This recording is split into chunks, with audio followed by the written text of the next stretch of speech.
Being a kid in today's world is really tough, especially if your parents are separated. It seems like you're always stuck in the middle, and they're always fighting, and usually about you. And no one ever seems to ask the kid how they feel about being stuck in the middle like that. But you know, I'll bet you if someone did ask them that, they would say, "Mom, Dad, can't we all just get along?" That's what we're going to talk about today on Fathers Are Parents Too.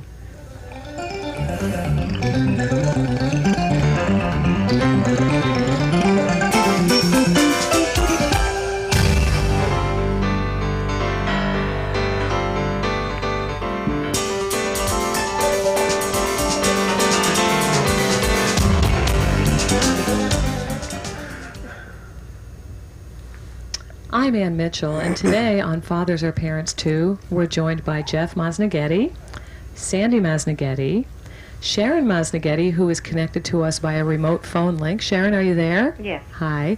And Lilia Sandoval, who is a family court mediator. Now, Jeff, you are related to Sandy how? Sandra is my wife, and You're related to Sharon how? Sharon is my ex-wife, the mother of my son, and we have that one son together. I see. Okay. And then the three of you are here to talk about cooperative co-parenting. Cooperative co-parenting, getting along, putting past differences behind you so that you can get on with life, take care of what's really important, which is the child. And this is something you've actually been able to do. So far, yes. Sharon, what does this actually mean? What do you guys do to cooperative co-parent? Well, he has two parents. They're just in different houses. He gets everything from both of us. So he's more rounded, I think. Now, I assume that's not him that we hear, because I understand that your child that you and Jeff have is a little older. I think I hear a baby, do I? Yes. And who's that there? That's Christopher. He's 4 weeks old. Oh, congratulations. And your other child's name is? Scott. Scott, okay. So you and Jeff actually communicate about Scott? Yes. And cooperatively and respectfully?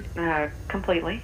This is incredible. This just isn't how it's supposed to be, right? I mean, you guys were married, and you got a divorce, and we all know that means that World War III broke out, and you guys are supposed to hate each other. Jeff, how did you avoid that, or did you avoid it? How does this work? Well, there were some tough times, but that's all in the past, and we're dealing with the here and now, and Scott is what's important in the here and now, and you just have to put all that other stuff behind you and get on with what's important. And Sharon, is that how you feel also? Yes. Now, was there a point at which, and I certainly don't want you to go into details, this isn't a show to dig into dirt, but was there a point at which you guys weren't so respectful and communicative? And what I'm getting at is, if so, how did you get beyond that to do what you're doing now, which is really incredible? I think in the beginning it was very hard, but as time goes on, you look at your child, and if you love your child, you make sure that you have to get along. Okay, now we have Sandy here, and Sandy, you are Jeff's current wife. Right. And you're also here on the show, so I take that to mean that you are involved in this mix. And how is that? Well, I'm, I guess, the stepmom and the new wife, and I try and communicate with everyone too, to make sure that we're working for the best interest of Scott. So does that mean that you and Sharon also communicate? Yes, we do. That's amazing. That's amazing. Lilia, what do you think of this? Is this what you see all the time, and I am just not with it? I mean, this doesn't seem like to me the way things usually go in a divorce. Well, I think that a large percentage of divorces, people are able to overcome their differences and focus on the child and what's best for the child, and how are the parents going to be able to have a relationship with that child. This is great to see. This isn't the population that I see, however, in mediation. Usually the people who are coming through our mediation process have some sort of conflict about a dispute about the visitation and the custody. So it's great to see people who are willing to communicate and put their differences behind them. And there is a large population of the people getting divorced who are doing that more and more often by using counseling services and other services in the community to get past the conflict. So it sounds like what I'm hearing is that in some form or another, most people need some sort of help or intervention to get to that point, and that's where you would come in. That's correct. Hi, Chris. So when couples come into your service, then they are not obviously at the point where Jeff and Sharon, and I guess I shouldn't even say couple because it's Jeff, Sharon, and Sandy, are. How did you guys get to this point? I know I've asked that already, but it's just so astonishing to me. Sharon, is there any one thing that sort of helped you to see that you just needed to still be able to get along with Jeff in this capacity if there wasn't a point when you couldn't, or how did you do it again? Well, I watched my son, and whenever things were hurting him, then it was time to switch those things. And some of the things, when things were really rough, watching him and seeing how he felt about the differences between us, it made it hard. And because I love my son so much, it's important that he's happy and being civil to his father and being able to communicate with both Sandy and Jeff. Then that's important to him. So that makes it important to me. Now, I'm not going to ask you to go into details because it's really not what we're here about, but you said that things that would happen would bother him. Are there can you talk in generalities, the sorts of things? Because I think it's important that people hear. My suspicion is, and Lilia, correct me if I'm wrong, but my hunch is that the typical ordinary things that divorced couples do are the things that can hurt children, because I think no parent would intentionally do something knowing it would hurt their child. So I'm guessing that it's really kind of more routine things that people think it's okay to do because they're getting divorced, and maybe that's the kinds of things that were bothering your son, or... Oh, yeah. Is there anything you can say, again, not particulars, but generally about that, the sorts of things that you realized were no big deal to you but might be upsetting to a child? Well, whenever I would get upset about something and I would voice my opinion, and sometimes I didn't realize he was there, and it wasn't something that it wasn't important. It was just I was angry. I was I don't know. Having to share your child with a third person too is also hard. So you're saying, so when Sandy came into Jeff's life, that was difficult? Well, not only Sandy. It's just anytime you have to let your child go anywhere to someone else, it's really hard. Sure. And then you find out that they're not the enemy, and that it's okay that your child loves someone else too, because there's jealousy. There's as far as sharing your child. Mm-hmm. That's my son. So that sometimes is a problem, but it used to be a problem, but it seems to work itself out. Scotty's much happier. Now, Jeff, I'm sorry, go on. And now I feel like Sandy's part of the family. She loves my son. He calls her mom, and I had to get past that too, but it's, it makes it easy for him too. And it's just like, well, she's family now too. This is incredible to me. This is just, it's wonderful, but it's just absolutely incredible. Jeff, is that, can you speak also as to some of the generally things that you noticed maybe that were upsetting to Scott, or I would imagine also to Sandy, being a new person brought into the situation? What sorts of things you noticed were having a negative impact and you realized needed to be changed? We had some times where we did have to resort to lawyers, and that was oftentimes very stressful to Scott because he could see the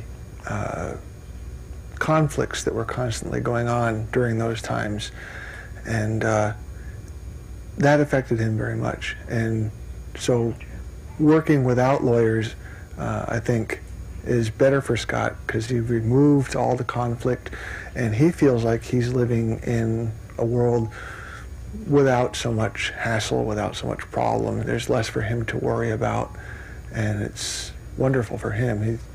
He's got 3 parents at this point, and he's loved by all of them, and can a kid get enough love, works out real well for him. That's wonderful. Lilia, what can you tell us about, from the child's perspective? Obviously that's what this is all about, and this is just an amazing thing that these people can come together like this and do this for their child. And I'm just wondering if you can comment on that, because I think that's the most important focus, is that people who are here watching the show recognize how important it is, number one, that they be able to do this for their child, and also what Sharon and Jeff both referred to is how destructive it can be when they're witnessing their parents fighting or going to court. And if you could comment on that a little bit. Sure. I think the most destructive thing for a child is to see their parents in continuous conflict about them. And what these people have done is they put the child first, and they've realized the power that they have to influence the child, and parents do have the power to influence how the child relates to everybody, to people in general, to society. And it's very important. They're setting a role model, an example for the child of how to communicate even though there is differences. And so children generally will adopt their parents' point of view and their perspective about the other parent for themselves. And that creates and starts to evolve their self-image and their character by how the parents treat each other, by how they define each other, and how they behave towards each other. And so if a parent or parents going through divorce are able to put aside their differences and focus on and being able to build relationships with their children and allow the children to love everybody involved and be loved by everybody involved, then you will have a child whose self-esteem will go up, whose self-image and character will improve, and they'll be able to form healthy relationships and have a positive effect on society. It's when you get the children into a negative space and have them start to take sides with one and the other parent, start to adopt a negative view of the world because of how mom or dad are viewing each other or commenting about each other or cutting each other down, that you will start to kind of fracture the child's self-image and character. So if you have parents who are cooperating, then you're going to have a child who's going to be able to grow up healthy and happy, as long as they're able to have a relationship with both parents. Now, again, in your practice, this isn't the posture that most of these people are taking when you see them, or I assume you wouldn't be seeing them. And what would you feel are the biggest obstacles to people getting to this point? Because, again, to me, this is amazing. I just, I don't know anyone else who's doing this, and I think it seems so obvious to me that it ought to be the case that everyone is doing this for their children, but obviously they're not. And why is that? Well, I think that people get stuck on revenge, trying to pay each other back for the reasons of the divorce or for being left. And they oftentimes get caught into a cycle of kind of anger and revenge and payback, and they use the child without realizing fully what they're doing. They use a child as a pawn, as a way to get back at the other person by depriving them, the child, or depriving that person of a relationship with the child. So I think that if they're able to get past what has happened in their relationship and let go of that and move on with their lives and take into consideration the needs of the child, then they're able to start to work together as far as focusing on the best interests of the child. If they get stuck in trying to prove a point or trying to humiliate the other parent or deprive the other parent of a relationship with the child, then that's when you start to see a lot of anger and hatred, and where you see the children deprived of relationships with the parents. Now what I hear from Jeff and Sharon is that they realized that they needed to do that when they saw their behavior affecting their son. Is that right, Sharon? Yes. And so that was the catalyst for them, and I'm wondering what it would take for parents to not have to get to that point. Sharon, God forbid you would have to do this again, but if you did have to go through this again with, another father, with another child, what would you do differently now to not even have to get to that point, to sort of start it all off right? That's hard. I don't know. I just, you got to drop the anger right away, I guess, because even though the parents are two totally different people, the child needs both sides. They need them both. I think so. I really don't know what I would do different. My son, I think, would hear a lot less of the negative if I had this to do over again, I guess. And we hope you don't. In the beginning, I would have kept some of the negative talk away from him. But I think it's probably important to have an outlet for that, right, Lilia? I mean, you still need to take care of yourself. It's very important to get resources outside of the family and the children for support. You need to get either other family members, professionals, other kinds of support groups, and so on, to kind of be able to vent your anger towards and have someone to process what you're going through with, instead of using your children as sounding boards, as kind of a surrogate parents filling in the role of the other parent and so on, and treating them like they're an adult, or treating them, they're not supposed to be in the middle of your situation. And so it's very important to get a lot of support to help you through the process. And when you get that support and nurturing outside of the divorcing situation or the children and so on, then you start to get a little bit healthier and a little bit more able to understand how it is that you're affecting your child and this situation is affecting your child. Now, Sandy, Sharon referred to, a good relationship with you, and that you're like you are one of the family now, and certainly, again, in my universe, most of the people I know who are second spouses do not have what I would call a loving relationship with the ex, be it ex-wife or ex-husband. Typically there's a great deal of hostility there, and sort of the like I'm sure all of us watched Melrose Place and saw that same thing played out there. I mean, there's that real, I hate the ex and I'm going to try and do them the worst that we possibly can. Obviously that's not going on here. And how was that for you? How were you able to sort of complete this trio of parents that Scott has now? Well, I think it's enormously lucky to have the people involved that are involved, and I don't know that that everyone can achieve it, to be quite honest. But I think I'm extremely lucky to have Sharon and Jeff, who are communicating so well with one another, and I think it's also a problem with the adversarial role that society sort of places on all of us.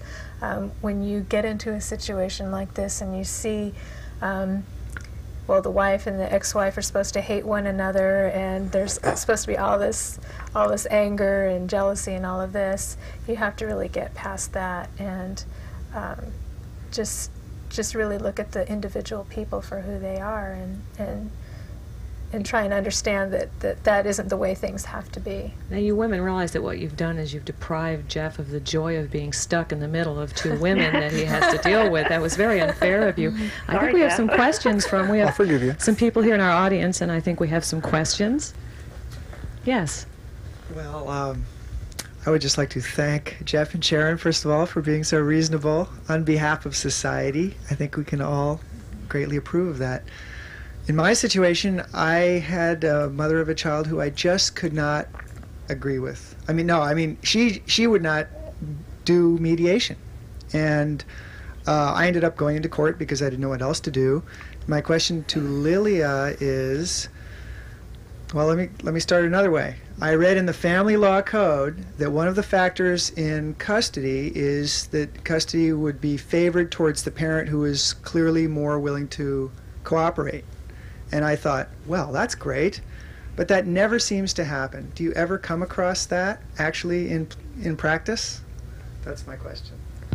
Your question is whether or not I come across... My question is, what do you do working within the family court system? What do you do with a mother who just will not cooperate and doesn't really have to? What do you do with a person like that? Do you just, in my case, the system gave up and I have no visitation. I don't think that's really what our society wants.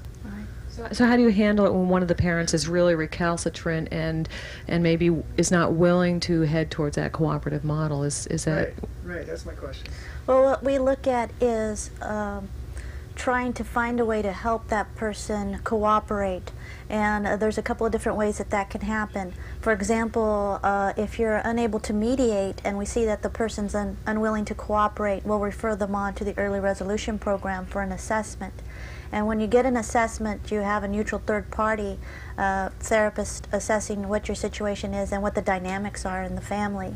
And if you have someone who is not wanting to give you access to the child, then there will be recommendations to the court so that can start to happen. Some steps will be taken so that can happen. They can set up a lot of different things and put pressure on mom to cooperate with the plan. If there is a denial of access and an uncooperation, the courts are starting to frown on that quite a bit and are putting more pressure on the parties who are depriving the children. from their parents. So there's different things that come into place. We can ask for a therapist, an outside therapist, to get involved and try to work with the family and try to help them improve their communication and the dynamics, and to analyze what's going on and let the courts know what is going on so that we can take appropriate steps. If the parent is emotionally or mentally disturbed and is doing that for that reason, then we can have psychological evaluations done and testing done so that we can know who we're working with, what kind of personality they have, and so on, and what steps we need to take in order to get the other parent access. And there are cases where if there's a total deprivation of access by one parent and an unwillingness to cooperate, there are times when that parent loses the custody and the primary caretaking of the child. But we have to look at the whole picture, not just if the access is there, but the family dynamics, the history of the family, and so on. Thank you. Thank you. Good answer. Thank you. Did you? Hi. Hi. As a father, not divorced but still married, I've had situations where one of my children will play off the two parents one against the other, and I would imagine you're nodding. I imagine that would still happen in this situation with Scott. How do you handle that? Do you want to let Sharon take that first? Sharon? Sure. How do you handle that? Well, if Dad says no, you support Dad.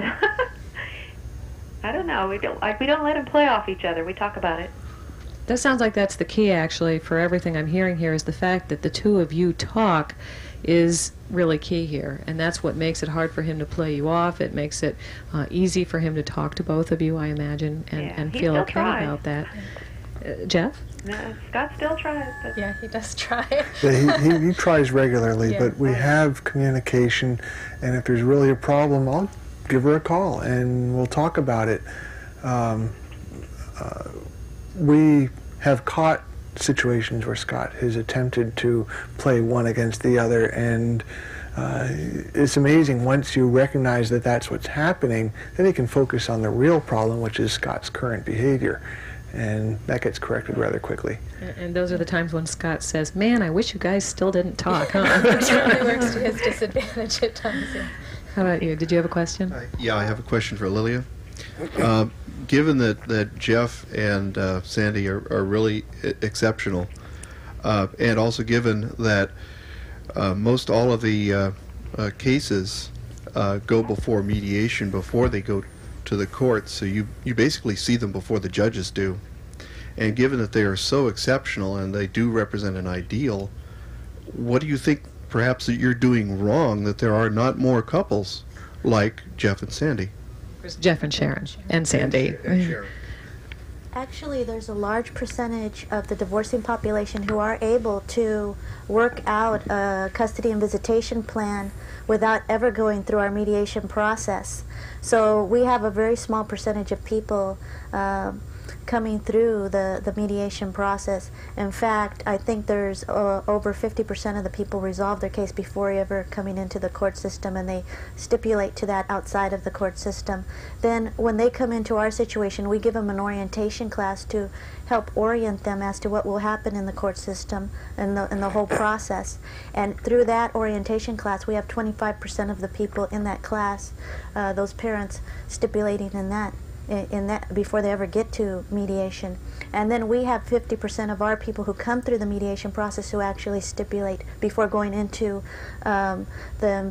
before getting into the deeper parts of the court system. So it starts to skew and to be a smaller and smaller population. So it seems like the question then is there, well, I believe that where you are, they have classes that everyone has to go to before they see you, right? Those are orientation classes, right? I mean, is there anything that's sort of a model? I mean, I'd like to take Jeff and Sharon and Sandy here and clone them and have them go to all the courts and be there as models that you could point to and say, here's what you should strive for. Is there anything sort of along those lines? Are there messages the parents coming to you are getting saying it can be done and it's okay to do it? That's exactly what we tell them in the orientation class. We encourage them to cooperate with each other.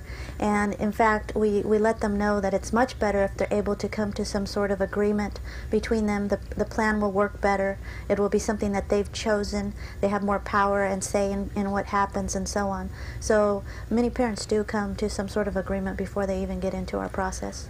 I think that society also, the world that we live in is a problem. I know I was talking to Sharon when we were first doing the connection, and I asked her, and we were talking about, what your friends think, and I know, I'm divorced, and in my own divorce, all the time from my friends and family, I heard, they were downgrading or, putting down my ex-husband and telling me how I should really take him to the cleaners and what a jerk he was, and there was very little support for me to cooperate with him and have him involved in my daughter's life.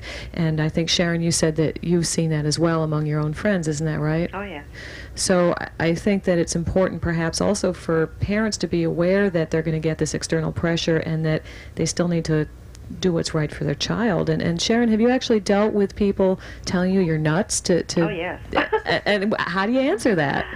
Say, well, there's no point in fighting. It doesn't get us anywhere.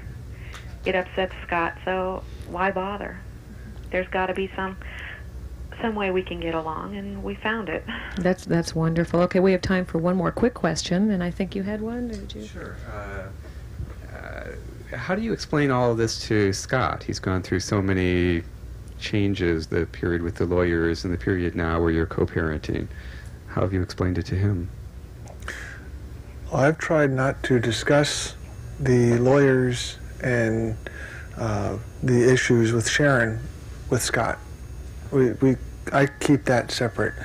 I don't discuss his mother with him very much. It's not good to do that. You got to make that separation. I focus with Scott on our household and the things that go on there, and leave his mother out of as much as possible, unless I say good things about her, and then that's fine and dandy. Sharon, do you have anything you'd like to add to that? I do about the same thing. I had to get to a point where I didn't discuss certain things with him. I'm more vocal. But now the only time that I talk about his father is, he knows that his father loves him, and I want him to understand that. And I want him to know, I bring up things that, oh yeah, your dad did this when he was a kid. Or we've talked about his dad's car that he used to have, and things like that, the good things. And we just try not to discuss negative. That's great. That's great. Well, you guys are absolutely to be commended. What you're doing is phenomenal, and I hope that you've set a real model here today for everyone who's watching. And I'd like to thank you all for being here. Lilia, thank you. Jeff and Sandy and Sharon and Christopher. And thank you for watching, and join us next time on Fathers Are Parents Too.